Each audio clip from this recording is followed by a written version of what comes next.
नमस्कार, city centre show में आपका स्वागत है। मुंबई से मैं हूं पूजा भारद्वाज और शो की शुरुआत कर रहे हैं महाराष्ट्र विधानसभा चुनाव से। इस बार के नतीजों ने सभी को हैरान कर दिया और हर रोज ऐसे आंकड़े आ रहे हैं जो कि अपने आप में चौंकाने वाले हैं। इस बार चुनाव में 85% ऐसे उम्मीदवार हैं जिनका जीतना तो दूर, उनकी जमानत राशि भी जब्त हो गई। 10 सालों में ये सबसे ज्यादा है। महाराष्ट्र में दो गठबंधन हैं, महायुति और महाविकास अघाड़ी।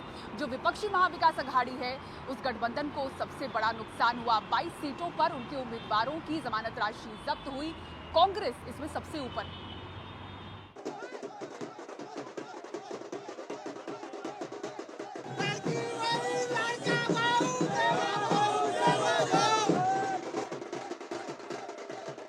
महाराष्ट्र के इन चुनावों में महायुति ने जीत की जितनी बड़ी गाथा लिखी, उससे कहीं बड़ी और बुरी हार के रिकॉर्ड भी बने। महाराष्ट्र में इस बार चुनाव लड़ने वाले 4,136 उम्मीदवारों में से 3,515 यानी 85% उम्मीदवारों की 3.5 करोड़ की जमानत राशि जब्त हो गई। बीते 10 सालों में ये सबसे ज्यादा राशि बताई जा रही है। अगर कोई उम्मीदवार सीट पर पड़े कुल मतों का 1/6वां हिस्सा नहीं हासिल कर पाता है तो विधानसभा चुनाव के लिए जमा 10,000 की उसकी जमानत राशि जब्त हो जाती है। इसमें विपक्षी महाविकास अघाड़ी के उम्मीदवारों को सबसे बड़ा नुकसान हुआ है। 22 सीटों पर उसके उम्मीदवारों की जमानत राशि जब्त हो गई है।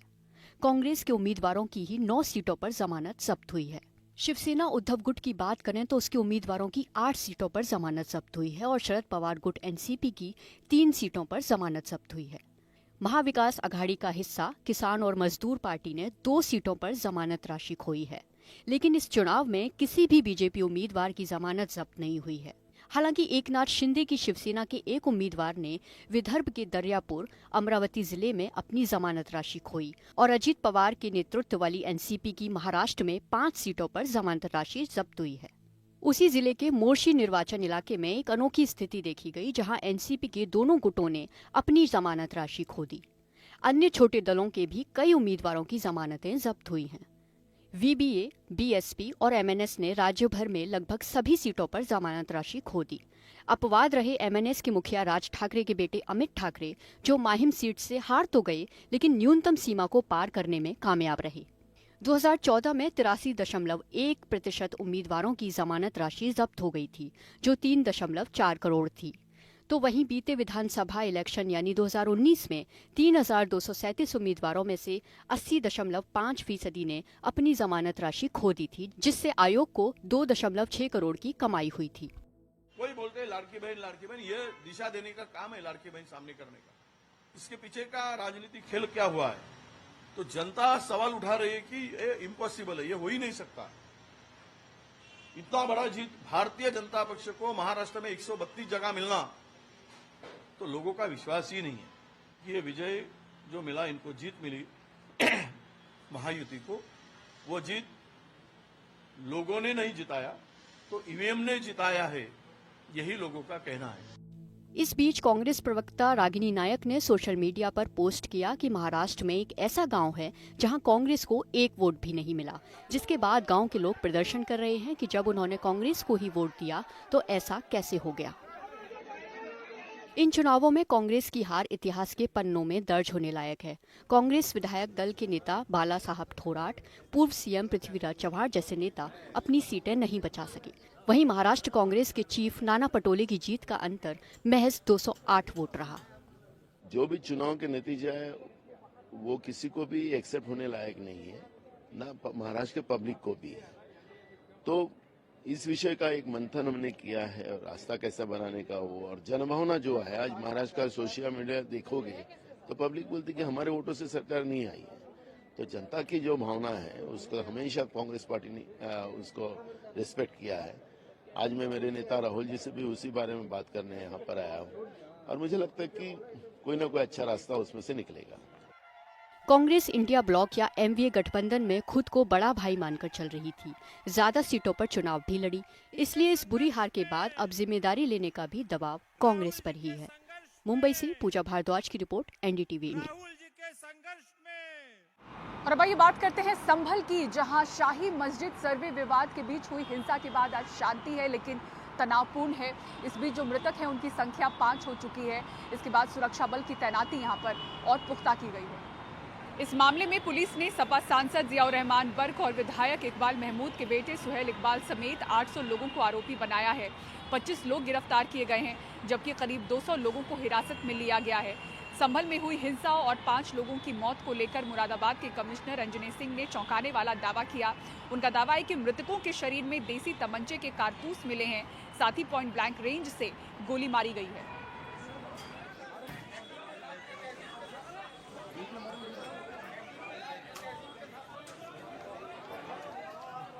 संभल में जहां अब एक तरफ शांति है, वहां दूसरी तरफ लोग अपने घरों से बाहर नहीं निकल रहे हैं। लोगों को डर इस बात का है कि कहीं पुलिस उन्हें भी उठाकर ना ले जाए। इस वक्त मैं आपको तस्वीरों में वो एक इलाका दिखा रहा हूं जो संभल के मस्जिद के पास है, और यहाँ पर लोग आसानी से अपने जीवन को अब यहाँ पर नहीं जी पा रहे हैं। लेकिन चलिए कुछ लोगों से यहाँ पर ज़रूर हम बात करेंगे। मेरा नाम जमील अहमद है। इस समय यहाँ के हालात कैसे हैं? क्या सामान्य लग रहे हैं आपको जैसे पहले हुआ करते थे? हाँ, मतलब थोड़े सामान्य होते जा रहे हैं, लेकिन आदमी जाने से कतरा रहा। मजदूर गरीब आदमी है, वही रिक्शा चला मजदूरी करें, मजदूरी हाथ ना आ रही। पर संभल इस तरह का नहीं हुआ करता था, कहते हैं संभल सब हम सब एक हिंदू भाई मुसलमान एक साथ रहते हैं, एक जगह खाते पीते हैं, एक जगह उठते बैठते हैं, एक कारोबार करते हैं, समझ गए। वो हमसे लेते हैं, हम उन्हें देते हैं, हमें उनमें कोई टेंशन नहीं है। हमेशा भाईचारा रहता है, बस एक सर्वे हमेशा भाईचारा रहता है हमारा। आपका नाम है आलम। ये बताएंगे कि अब यहाँ पर आपको हालात सामान्य लग रहे हैं, मतलब जैसा आपका जीवन पहले था जो रविवार को हुआ उससे पहले, क्या वैसा हो पा रहा है? कहाँ हो रहा पाए ऐसा? अब तो सही है फिलहाल में, मगर गए कुछ लोग डरे हुए हैं यहाँ पे। कारण क्या है? क्या पुलिस बार बार आ रही है इस वजह से लोग डर रहे हैं? हाँ, पुलिस तो आ रही है, रात में आ रही है, रोज रात को आती है यहाँ पे रोज। सही है अब तो, मगर जगह जगह बैठी हुई है पुलिस इस टाइम तो फिलहाल में। देखिए, एक बात यह है, थोड़ा सा डर का माहौल है। लोग आसपास के भी ठीक से घरों में नहीं सो पा रहे हैं, जो बेकसूर लोग हैं।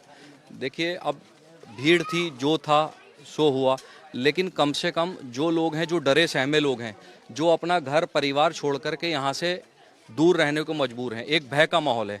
मैं प्रशासन से भी ये बात कहता हूँ कि इस भय के माहौल को ख़त्म करके और शांति प्रिय का एक संदेश जनता में पहुंचाएं। जाहिर तौर पर लोग यही चाहते हैं कि अपने जीवन को एक आसान रूप से, जिस तरीके से वो पहले जीते थे, वैसे जी पाए। संभल से अपने कैमरा सहयोगी अशोक माले के साथ मैं शुभांग सिंह ठाकुर, NTV इंडिया। और अब अगली अहम खबर वलसाड से, जहां मोतीवाड़ा इलाके में युवती के साथ दुष्कर्म और हत्या के मामले में अहम खुलासा हुआ है। 10 दिन के बाद जो आरोपी हरियाणा का रहने वाला राहुल जाट गिरफ्तार किया गया, उसके बारे में पता चल रहा है कि वो एक सीरियल किलर है जिसने 25 दिनों में 5 हत्याएं की हैं। मोतीवाड़ा में रेप और हत्या के बाद भी आरोपी ने 3 और हत्याएं की थी। पुलिस जांच में पता चला है कि आरोपी ने पिछले 25 दिनों में 5 हत्याएं की। पकड़े जाने से पहले आरोपी ने ट्रेन में ही एक महिला के साथ बलात्कार करने और उसकी हत्या की बात कबूली है। सीरियल किलर राहुल जाट को घटना के रिक्रिएशन के लिए घटनास्थल पर ले जाया गया। सीरियल किलर राहुल जाट ने 25 दिनों में 5 हत्याएं की। पूरा अक्यूज है, उसने पूरा ये वाकया है, पूरा क्राइम है, उसको कन्फेस किया है। इस पूरे इन्वेस्टिगेशन में सारे railway station down the line Poona तक के सारे GRP हमारे गुजरात के, वहाँ के RPF की सारी पुलिस, हमारी गुजरात की RPF, रोहतक के SP और जोधपुर सेंट्रल जेल के IG साहब ने बहुत मदद करी थी।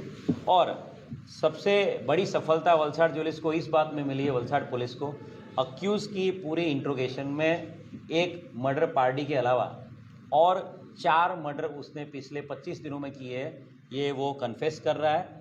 इन चारों मर्डर में जो भी राज्य, जो भी जिले में ये मर्डर हुए, उस हर जगह पे हम लोगों ने वहाँ कन्फर्मेशन किया है। और वैष्णो देवी की यात्रा 4 दिन के बाद दोबारा शुरू हो गई है। रोपवे सर्विस प्रोजेक्ट को लेकर जो स्थानीय लोग विरोध प्रदर्शन कर रहे थे, उन्हें अधिकारियों ने आश्वासन दिया है कि उनकी समस्या दूर कर दी जाएगी।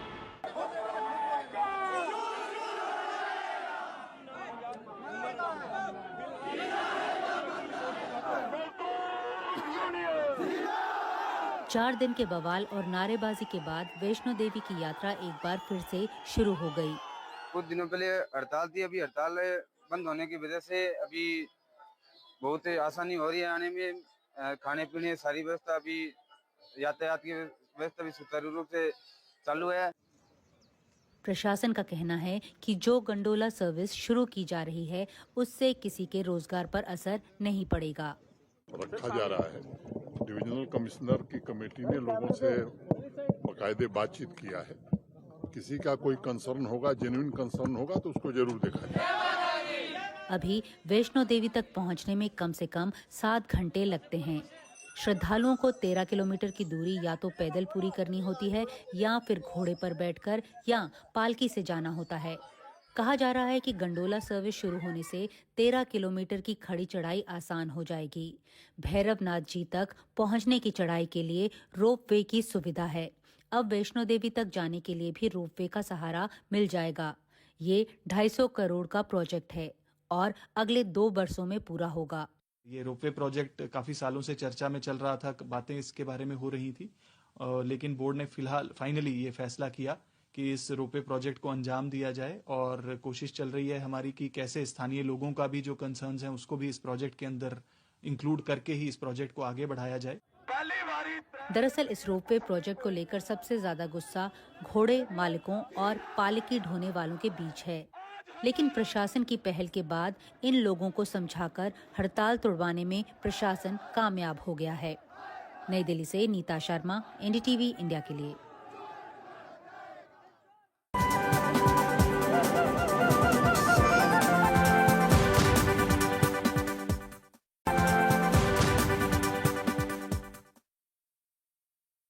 निदा फाजली का नाम हिंदी और उर्दू फनकारी की दुनिया में बड़े अदब से लिया जाता है। उन पर बनी डॉक्यूमेंट्री गोवा फिल्म फेस्टिवल तक पहुंची। जायजा लिया हमारे सहयोगी प्रशांत सिसोदिया ने। हम हमेशा फिल्मों की बात करते हैं, लेकिन आज मैं जिस शख्स की बात कर रहा हूँ वो हैं जिन्होंने कुछ ऐसे शब्द दिए हैं कि घर से मंजिल है बहुत दूर, चलो यूं कर लें, किसी रोते हुए बच्चे को हंसाया जाए, या फिर बिंद्रावन के कृष्ण कन्हैया अल्लाहू अल्लाहू। मैं बात कर रहा हूँ निदा फाजली साहब की, जो कि बहुत बड़े पोएट थे और बहुत सारी फिल्मों में उन्होंने गीत भी लिखे। और ये जो दोनों शख्स हैं, इन दोनों ने एक डॉक्यूमेंट्री है उनके ऊपर बनाई है और वो जो इंडियन पैनोरमा है गोवा फिल्म फेस्टिवल का, उसमें वो सिलेक्ट हुई थी। तो सबसे पहले तो बहुत बहुत शुक्रिया बात करने के लिए। और निदा फाजली साहब, सबसे पहली चीज जो जहन में आती है, मैंने उनके गाने सुने और मैं बहुत मुतासिर उनकी पोइट्री से रहा हूँ। आप लोगों से सवाल ये है कि निदा फाजली साहब जैसे पोएट को चुनना डॉक्यूमेंट्री के लिए किसके दिमाग की उपज थी? सबसे पहले ये बताइए। मेरा सौभाग्य कि मैंने निदा साहब के साथ 24 बरस काम किया और जब उनसे मिला तो निदा साहब के अंदर ना उनका एक बड़ा प्रसिद्ध शेर है, हर आदमी में होते 10-20 आदमी, जिसको भी देखना हो कई बार देखना। तो निदा साहब के अंदर एक बच्चा भी था जिसने मुझे बड़ा प्रभावित किया और वो मेरे को भी, मतलब हम लोग बात करते थे विभिन्न विषयों पर और वो बड़ी गंभीरता और संजीदगी से बात करते थे, लेकिन जब अगर हमारा बचपना वो देखते थे और किसी चीज में हम जिद करते थे तो वो वैसे भी हो जाते थे। तो एक लंबा एसोसिएशन रहा, हमारे पास बड़ी सारी फुटेज थी और बड़े मन में कल्पना थी कि भाई एक ऐसे शायर जिसके व्यक्तित्व को हमने जाना है उसको दुनिया भी जाने समझे। आप जैसे ज्यादा किसी आदमी के बारे में पढ़ना शुरू करते हैं और जैसे ही उसकी बातों को आप समझना शुरू करते हैं तो आपको ये पहली चीज जो आपको समझ में आती है कि वो ये नहीं था कि वो सिर्फ मुझ पर अटैक कर रहा था या उसको अटैक कर रहा था। वो आदमी निर्भीकता के साथ बोलता जा रहा था, उसको जो भी दिखता था। वो समाज पे अटैक कर रहे थे, वो एक सोच पे भी अटैक कर रहे थे जो शायद उनको ना पसंद आई हो या कुछ। उन्होंने किसी पोएट, अगर उनको लगा कि मेरे को इस पोएट के बारे में कुछ क्रिटिकल एनालिसिस करना चाहिए, वो कितना भी बड़ा पोएट हो, उन्होंने वो किया। उन्होंने किसी पर्टिकुलर एरा की कोई सामाजिक स्थिति हो उसके ऊपर किया। उन्हें लगा किसी धर्म के की कट्टरता हो या किसी धर्म का ज्यादा प्रपंच चल रहा हो तो उन्होंने उसके ऊपर भी किया। बहुत बहुत शुभकामनाएं डॉक्यूमेंट्री के लिए। मैंने डॉक्यूमेंट्री देखी है और जो कहते हैं आत्मा होती है, जो लोग शायरी पसंद करते हैं और जो शायद जिन्होंने उनको फिल्मों में सुना है, वो गाने तो उनके आपके दिल को छूते ही हैं, लेकिन ये डॉक्यूमेंट्री भी आपको छुएगी। बहुत बहुत शुक्रिया बात करने के लिए और बहुत बहुत शुभकामनाएं आपकी स्क्रीनिंग के लिए। Thank you. और सिटी सेंटर शो में फिलहाल इतना ही। पूरी टीम को दीजिए इजाजत। खबरों के लिए बने रहें एनडीटीवी इंडिया के साथ। नमस्कार।